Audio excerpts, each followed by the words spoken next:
Like most people, when they're young, I thought I was invincible. I partied and didn't take my relationships seriously. I was 27 when I was diagnosed with HIV. Everybody turned their back on me. People I had known for years were now afraid of me. I had 3 beautiful children, and I was married for 6 years. My life was just beginning, and now it was over. Or so I thought. Back then, I got few answers and even less education or awareness about my illness. And I don't blame the doctors. Back then, there was just not much information to give. I was petrified of myself and letting people near me. Something that challenged my ability to be consistent with my treatment was dealing with the self-rejection and the stress on my marriage, which eventually ended. My world had become frightening and full of unknowns. But my children needed me, so I decided to get help.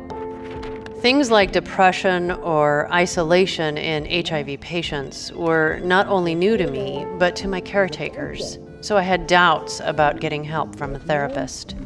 Truth is, the doctors and therapists were learning about my virus, along with the rest of us. But once the resources became available, I'm glad they offered help. The first thing the therapist did was hug me. I was stunned. Just that simple gesture convinced me I wasn't alone. The therapist helped me to accept who I was as a transgender woman, and I began to come out. Acknowledging and accepting my truth lifted mountains of weight off my shoulders. She suggested I should become an activist to confront my feelings. When I first heard the undetectable equals untransmittable message, it changed my life. Before that, I was always feeling like the world was better off without me. Although my therapist had embraced me before, when this stranger hugged me, it finally took away my fear of touch. She told me all about the science behind UequalsU, so I could learn about this groundbreaking truth. My jaw dropped in front of everybody at an awareness walk as she taught me that simply from learning to manage my medication schedule with discipline and follow up with my regular labs, I could reach undetectable. And if I remained undetectable, I could also be untransmittable. A little empathy from my doctors and following their advice to seek therapy put me back on track. I had a reason to believe I could get better. But the message that undetectable equals untransmittable was exactly what I needed to hear to become my best self.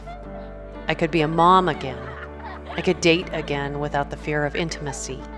I felt human again, just from hearing that UequalsU.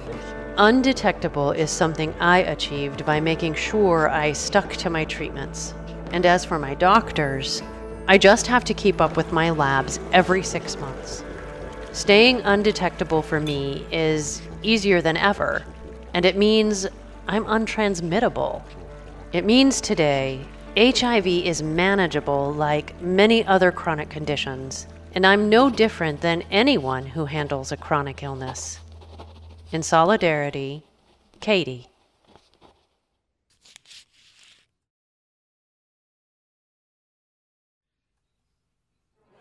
People living with HIV who take their medication as prescribed and have an undetectable viral load stay healthy and have effectively no risk of transmitting HIV to their sexual partners.